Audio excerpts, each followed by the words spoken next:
नमस्कार दोस्तों, स्वागत है आपका मेरे चैनल पे। दोस्तों, जैसा कि आप जानते हैं कि साउथ कोरिया ने अभी अपने KF-21 फाइटर जेट का एक प्रोटोटाइप लॉन्च किया है। और दोस्तों, अक्सर बातें की जाती हैं कि ये एक 5th जनरेशन का फाइटर जेट हो सकता है, लेकिन ये भी कहा जाता है कि सेकंड फेज के अंदर ऐसा हो सकता है, अभी नहीं। तो इसकी तुलना कई बार इंडिया के AMCA स्टेल्थ जेट के साथ में की जाती है। तो आज हम इसी के ऊपर बात करेंगे कि क्या ये इंडिया के AMCA के जैसा ही है या नहीं। तो चलिए दोस्तों, शुरू करते हैं। तो दोस्तों, साउथ कोरिया जो अपना ये फाइटर एयरक्राफ्ट का प्रोटोटाइप लेके आया है, ये लगभग 20 साल के बाद में लेके आया है, जब इसने इसकी अनाउंसमेंट की थी। ये एक 4.5 जनरेशन का फाइटर जेट है और बताया जाता है इसके अंदर हाई मैन्यूवरेबिलिटी है, साथ ही एडवांस वेपन है जैसे कि एयर टू एयर हो या फिर एयर टू सरफेस मिशन के लिए। और इसके अंदर रडार सिग्नेचर को भी कम किया गया है और इसके अंदर इंफ्रारेड सेंसर भी दिए गए हैं।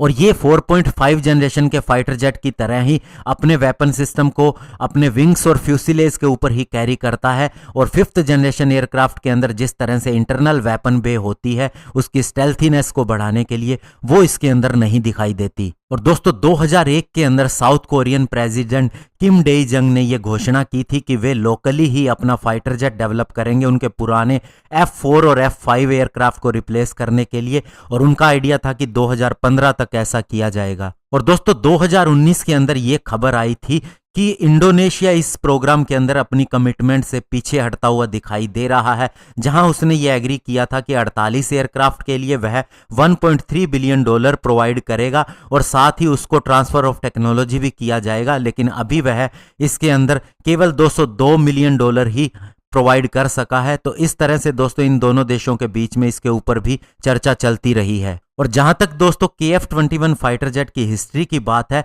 तो एक्चुअल में इसके ऊपर काम 2015 के अंदर शुरू हुआ था और इसके लिए गवर्नमेंट ने $7.9 बिलियन एलोकेट भी किए थे 120 KF-21 फाइटर जेट डेवलप करने के लिए। ये दोस्तों एक ट्विन इंजन एयरक्राफ्ट होगा और इसके अंदर 7.7 टन के वेपन सिस्टम कैरी किए जा सकेंगे, जिसमें इसके विंग्स और फ्यूसिलेज के नीचे एक फ्यूल टैंक भी होगा। और दोस्तों, बताया जाता है इसकी फर्स्ट फ्लाइट 2022 तक होगी और ये दिखने में अगर बाहर से देखा जाए तो US के F-35 स्टेल्थ फाइटर के जैसा ही दिखाई देता है। और दोस्तों, साउथ कोरिया F-35 इस्तेमाल भी करता है और माना जा रहा है ये एक चीपर वर्जन होगा उसी का और उससे कम स्टेल्थी भी होगा। और जहां तक इसके वेपन सिस्टम की बात है, तो इसके लिए एयर टू एयर मिसाइल भी खरीदी जा रही हैं MBDA कंपनी से। और साउथ कोरिया इसे फेजेस के अंदर बना रहा है। पहली फेज के अंदर किसी भी तरह की इंटरनल वेपन कैरी की क्षमता नहीं होगी। और साथ ही यह भी बताया जा रहा है कि शुरुआत के अंदर इसके अंदर एयर टू ग्राउंड स्ट्राइक करने की कैपेबिलिटी नहीं होगी। और साथ ही इनकी home grown air to ground missile भी अभी डेवलप हो रही है लोकली ही। और एक रिपोर्ट के अंदर यह भी कहा गया था कि इजरायली कंपनी एल्बिट भी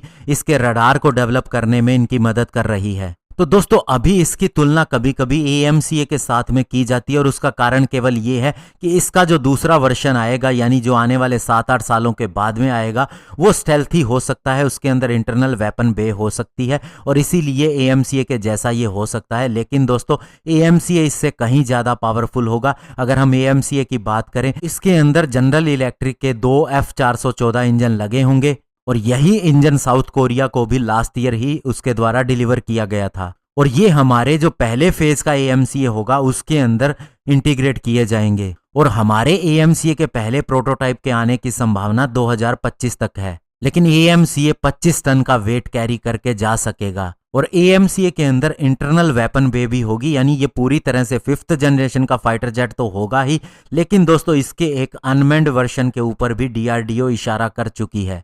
और लास्ट ईयर फरवरी मंथ के अंदर AMCA प्रोजेक्ट के जो हेड हैं AK घोष, उन्होंने ये बताया था कि हम 6th जनरेशन की टेक्नोलॉजीज भी इसके अंदर डाल सकते हैं, जिसका सीधा सा मतलब ये है कि इसके अंदर ऑटोनोमस मोड भी होगा, स्पेशली डेंजरस मिशन के लिए।